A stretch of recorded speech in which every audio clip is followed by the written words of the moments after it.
everyone, welcome back to the Wonsulting YouTube channel. My name is Jerry, I'm the COO of Wonsulting. Today I'm going to show you guys how you guys can create an outstanding resume without having formal work experience. So with that, let's dive right in. So coming from a first-gen low-income background, I didn't have people that I could reach out to for networking help or even internship opportunities when I was in college. I really had to figure it all by myself. So what I've learned about recruiting is that even if you have class experience, organization experience, leadership experience, all that still counts as experience.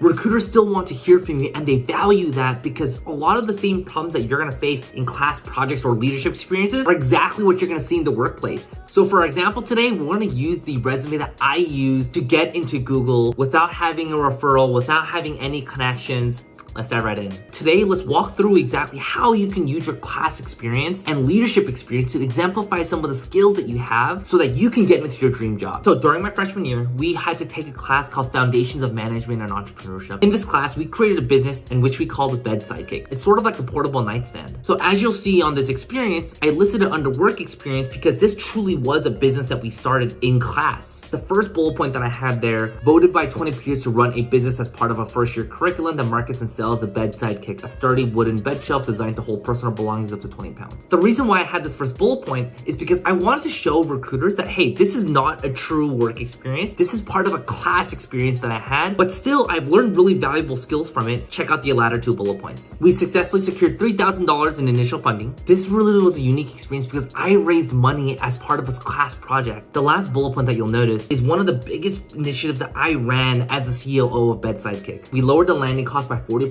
for an international shipment by negotiating between 80 manufacturers. So the framework you want to use is accomplish X as measured by Y by doing Z. As long as you're able to tackle those three bullet points, your bullet points are going to be perfect. So let's use another example. Boston Handyworks is a nonprofit that I worked with and I was a student consultant there. Analyze the revenue streams from each distribution channel for the fiscal year of 2013 and 2014 by doing Z. Propose a detailed report of current distribution channel margins to increase revenue as measured by expected to increase revenue by more than 10,000 by implementing our recommendations. Guys, one of the biggest things that we hear from students is that they don't know how to quantify their impact. There's always a way to quantify your impact. For example, if you plan an event for an organization, how many events did you plan? How many people did you plan with? How many people were in attendance? What type of people were there? Were they all students? Were they all faculty? Were there industry professionals? Did you raise money through this event? Did you sell tickets through this event? All those things are quantifiable. And the other big question that we get is, Jerry, I haven't seen the impact of the work that I've done so far. The best way to tackle this is to always give an expected number. If you're planning an event, chances are you probably have a general idea of how many people are coming. So for example, let's say you're planning an event and you're currently doing it today. The bullet point that you can use under your organization experience could be currently planning 2 events with 5 other teammates and 2 companies to raise awareness for X charity, expected to have an attendance of 100 people. Make sure every single bullet point has a number on there because you can quantify it. Remember, do not discount your own experiences. Organization experience, class experience, all that is fair game. And guys, remember, resume is only part 1 of your recruiting strategy. The other big part of your recruiting strategy that you have to do is LinkedIn. Links here if you want to learn more. Subscribe to this channel, click the notification icon, and until next time,